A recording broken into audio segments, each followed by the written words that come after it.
নির্বাচন সামনে রেখে প্রার্থী বাছাই করছে বিএনপি, জানিয়েছেন দলের স্থায়ী কমিটির সদস্য সালাউদ্দিন আহমেদ। শুক্রবার দুপুরে গুলশানের নিজ বাসভবনে সাংবাদিকদের সঙ্গে মত বিনিময়ের সময় একথা জানান তিনি। দেশের সাম্প্রতিক রাজনৈতিক পরিস্থিতি নিয়ে মত বিনিময়ের সময় বিএনপির স্থায়ী কমিটির এই সদস্য বলেন, আওয়ামী লীগকে রাজনৈতিক দল হিসেবে 5 আগস্টই জনগণ প্রত্যাখ্যান করেছে। তবে তারা নির্বাচনে অংশ নিতে পারবে কিনা তা বিএনপি নির্ধারণ করবে না, করবে জনগণ ও বিচারিক আদালত। আওয়ামী লীগের বিরুদ্ধে সরকারে মামলা করা উচিত বলেও মন্তব্য করেন তিনি। প্রতিটি আসনে বিএনপি একক প্রার্থীর নমিনেশন দেওয়ার প্রক্রিয়া চলমান বলেও জানান সালাউদ্দিন আহমেদ।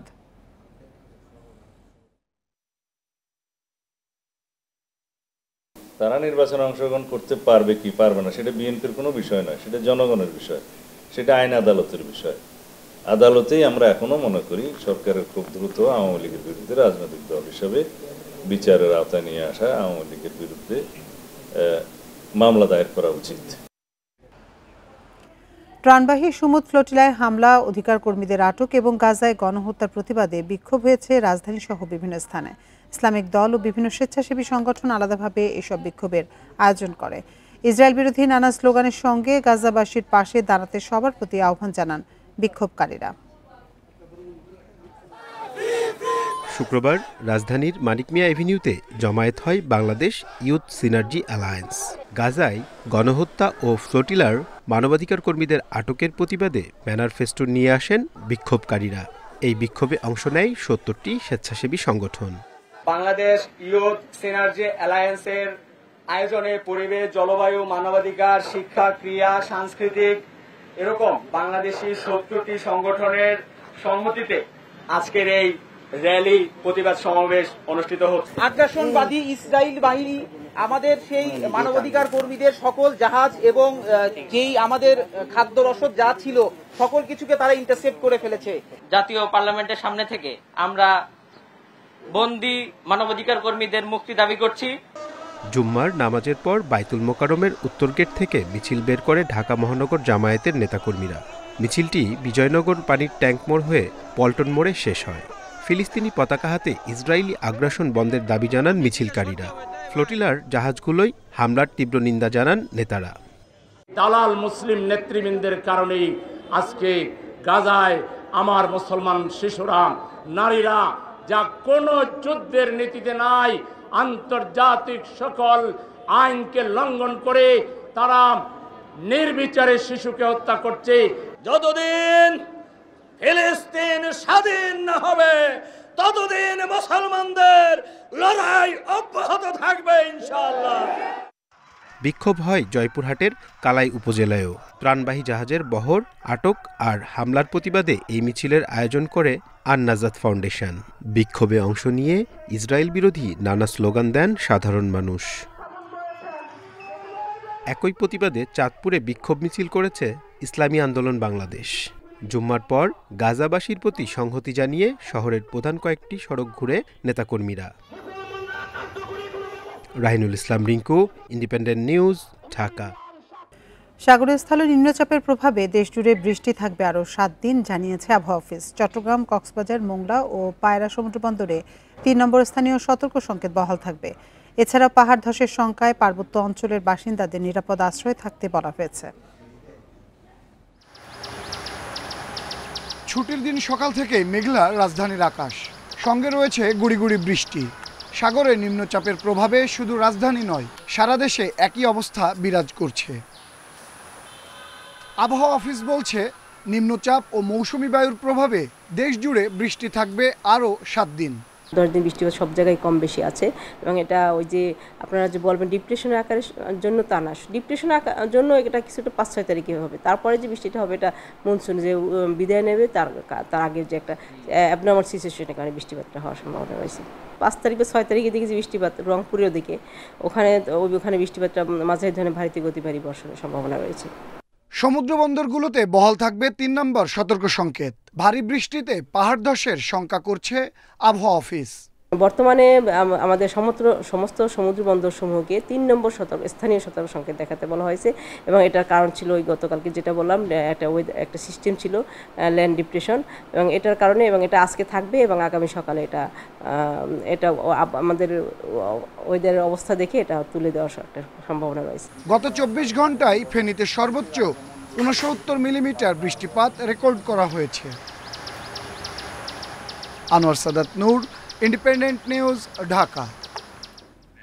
মধ্যরাত থেকে বন্ধ হচ্ছে ইলিশ ধরা, নিষেধাজ্ঞা থাকবে 25 অক্টোবর পর্যন্ত। এই নিয়ে বিস্তারিত জানাতে রাজধানীর কারওয়ান বাজার থেকে আমাদের সঙ্গে যোগ দিচ্ছেন সহকর্মী মামুনুর রহমান।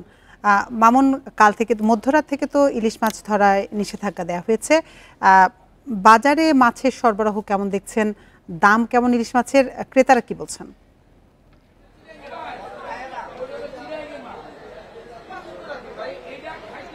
আজ রাত 12টা থেকে ইলিশ মাছের যেই বেচা বিক্রি ধরা সবকিছু কিন্তু বন্ধ থাকবে আজ রাত 12টা থেকে। এটি মূলত মা ইলিশ সংরক্ষণ প্রবৃদ্ধি বৃদ্ধির জন্য কিন্তু এই পদক্ষেপ নিয়েছে সরকার। এটি প্রতি বছরের ন্যায় এবছরও 4 তারিখ থেকে আগামী 25 অক্টোবর পর্যন্ত কিন্তু এই মাছ ধরা বন্ধ থাকবে। মূলত 22 দিন কিন্তু এই মাছ ধরা বন্ধ থাকবে।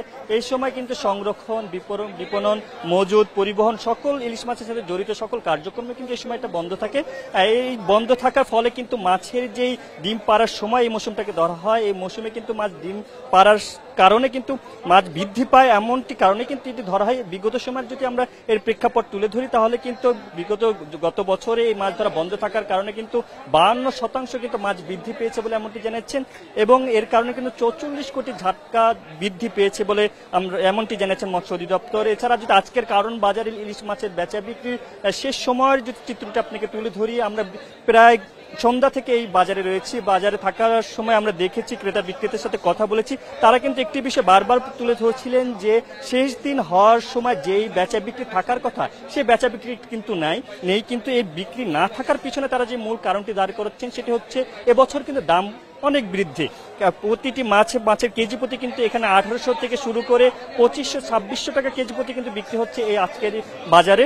এছাড়া বিগত সময় থেকে কিন্তু এই মাছের দাম এমনই ছিল, 1800 থেকে 2200-3000 অব্দি কিন্তু এই মাছের দর গিয়েছে। এই ক্ষেত্রে কিন্তু বিক্রেতারা যারা ছিলেন তারা কিন্তু বলছিলেন যে মাছের এই দামের বৃদ্ধি এবং টানা 4 দিন ছুটির কারণে আজকে শেষ দিন হওয়া সত্ত্বেও কিন্তু মাছের দাম সেই রূপে কিন্তু ক্রেতা নেই বাজারে ক্রেতা নাই বলছে তারা বলছেন এবং এই কারণে কিন্তু তারা বলছিলেন যে তারা বেশ বড় ধরনের একটি লসের সম্মুখীন হবেন।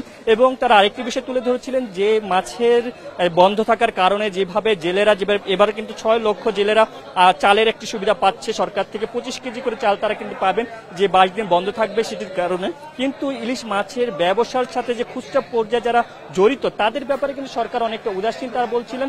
এছাড়া আমরা বিক্রেতার সাথে কথা বলেছি, তারা বলছিলেন যে দাম বেশি থাকছে কিন্তু শেষ দিন উপলক্ষে তারা আশা করেছিলেন কিছুটা কমে পাবে। সেই কমে থাকার কারণে কিন্তু তারা বাজারে এসেছেন। বাজারে তারা বলছিলেন যে আজকে শেষ দিন হয় আমরা মাছ কিনতে এসেছি, কিন্তু যেই অনুপাতে বাজার দাম মাছের কমার কথা সেই অনুপাতে কিন্তু বাজারের দাম কমেনি।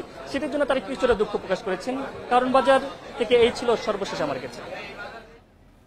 কারণ বাজার থেকে সবশেষ তথ্য জানাচ্ছিলেন সহকর্মী মামুনুর রহমান। দেশে স্নাতক ডিগ্রিধারী বেকারের সংখ্যা এখনো উদ্বেগজনক। বাংলাদেশ পরিসংখ্যান ব্যুরো BBS এর প্রতিবেদনে দেখা গেছে গত বছর দেশে স্নাতক পাশ বেকারের সংখ্যা ছিল প্রায় 8,85,000।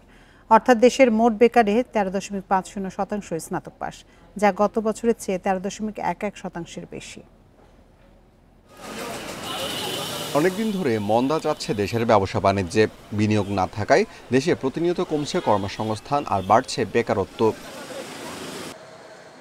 বাংলাদেশ পরিসংখ্যান ব্যুরো BBS এর শ্রমশক্তি জরিপে দেখা গেছে 2024 সালে দেশে বেকার ছিল 26,24,000 মানুষ, যার মধ্যে স্নাতক ডিগ্রিধারী ছিল 8,85,000। জরিপের তথ্য মতে প্রায় 2 বছর ধরে বিশ্ববিদ্যালয়ে স্নাতক পাশ করা প্রতি 3 জনের 1 জন বেকার, 7 জনের মধ্যে 1 জন 1 বছর ধরে বেকার, আর 6 জনের 1 জন প্রায় 2 বছরেরও বেশি সময় ধরে বেকার আছে। 90 জন পাশ করার কারণে 90 জনের চাকরির জন্য অ্যাপ্লাই করে, কিন্তু চাকরি পায় গিয়া 10-12 জন। বাকি লোকগুলো সরকারি চাকরির জন্য চেষ্টা করে, মূলত তারা পায় না। কিন্তু ওই লোকগুলোই শেষ পর্যন্ত বেকার থাকে। ভার্সিটি লেখাপড়া শেষ করে তারা মনে করে যে আমি বড় চাকরিটাই আগে ধরবো, সেই কারণেই তারা ভুক্তভোগী হয়। বেসরকারি খাতের বিনিয়োগ কমায় কর্মসংস্থানের সুযোগ কমছে।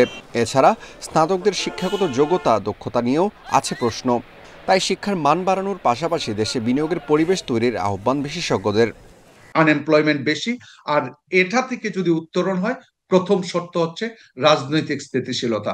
তখন প্রকৃতপক্ষে সমস্ত জায়গাগুলাই চাঙ্গা হয়ে যায়, অর্থাৎ অর্থনৈতিক কার্যক্রম তার গতি ফিরে পায়, আর তার সাথে সাথেই কিন্তু বিভিন্ন ধরনের এমপ্লয়মেন্ট এর সুযোগ তৈরি হতে থাকে। আমাদের গভর্নেন্স ইস্যু আছে, আমাদের এখনো 22টা ডিপার্টমেন্ট থেকে ক্লিয়ারেন্স লাগে, এবং সর্বোপরি একটি ইন্ডাস্ট্রি গড়ার ক্ষেত্রে যে টাইম এবং যে প্রতিটা ডিপার্টমেন্টে ঘুরে ঘুরে যে অনুমোদনগুলো লাগে, এরপরে যেটা হয় আমাদের ইলেকট্রিসিটি অনেক ক্ষেত্রে দেওয়া যাচ্ছে না, গ্যাস দেওয়া যাচ্ছে না, তাহলে তো আপনার ইনভেস্টমেন্ট হবে না, এবং ইনভেস্টমেন্ট না হলে আসলে এমপ্লয়মেন্ট জেনারেট হবে না। বিবিএস বলছে স্কুল কলেজ পাশ করে শিক্ষার্থীদের চাকরিতে ঢোকার চেষ্টা সফল হলেও সেই হারে চাকরির ব্যবস্থা করতে ব্যর্থ হয় স্নাতক ডিগ্রিধারীরা। Amirul Islam, independent news, Dhaka. আর এই ছিল সংবাদ সন্ধ্যার আজকের আয়োজনে। ইন্ডিপেন্ডেন্ট টেলিভিশনের সব খবরে বিস্তারিত জানতে চোখ রাখুন ফেসবুক, ইউটিউব এবং এক্সে। এতক্ষণ সাথে থাকার জন্য ধন্যবাদ সবাইকে।